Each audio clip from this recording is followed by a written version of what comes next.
जय जगन्नाथ फ्रेंड्स, प्रतिदिन भली आज आम जीके डिस्कसन करवा। भिडियोटी शेष पर्यंत देखूँ जहाँफल आपण विभिन्न कॉम्पिटिटिव एग्जाम रे सहाय्य कर। आज प्रथम प्रश्न, शरीर सबुठु लंबा हाड़र नाम कौन?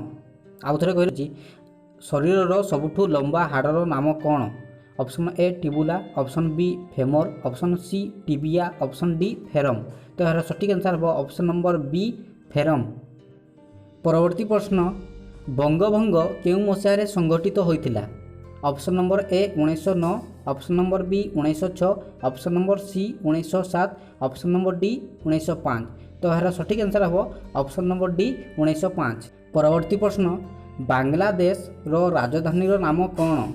आउ थे कही रखुची, बांग्लादेश रो राजधानी रो नाम कौन? Option A Karachi, option B Ottawa, option C Kathmandu, option D Kohima. तो यार सठिक आंसर हम ऑप्शन सी काठमांडू। परवर्ती प्रश्न, दीन इ इलाही धर्म किए प्रवर्तन करथिले? Option A Akbar, option B Babur, option C Jahangir, option D Aurangzeb. तो यार सठिक आंसर हम ऑप्शन नंबर ए अकबर। परवर्ती प्रश्न, जूल और अर्क मध्य संबंध कौन?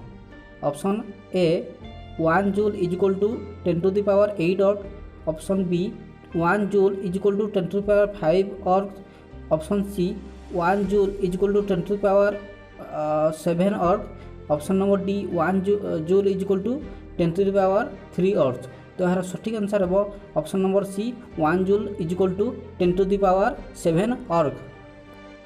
परवर्ती प्रश्न, भारतीय जातीय कांग्रेस रो प्रथम सभापति किए थिले?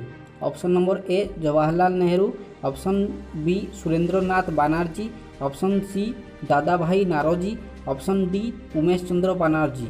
तो यार सठिक आंसर हम option number D Umesh Chandra Banerjee.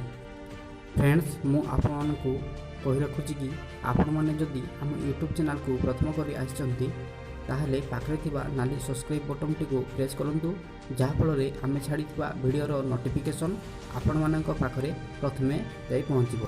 एपर्यंत जदि वीडियो को लाइक करना ताहले शीघ्र लाइक करना। परवर्ती प्रश्न, अंधार कणा रोग केउ विटामिन अभाव होता है? Option A vitamin B, option B vitamin A, option C vitamin C, option D vitamin D. तो यार सठिक आंसर हम option number B vitamin A. परवर्ती प्रश्न, ओडिशा रे विधानसभा सीट संख्या केते? Option number A 147, option number B 154, option number C 145, option number D 174। तो यार सठिक आंसर हम ऑप्शन नंबर ए 147। परवर्ती प्रश्न, वायुमंडल केउ प्रकार संबल? ऑप्शन ए सीमित संबल, ऑप्शन बी नवीकरण अयोग्य संबल, ऑप्शन सी जैव संबल, ऑप्शन डी नवीकरण योग्य संबल। तो यार सठिक आंसर हम ऑप्शन डी नवीकरण योग्य संबल।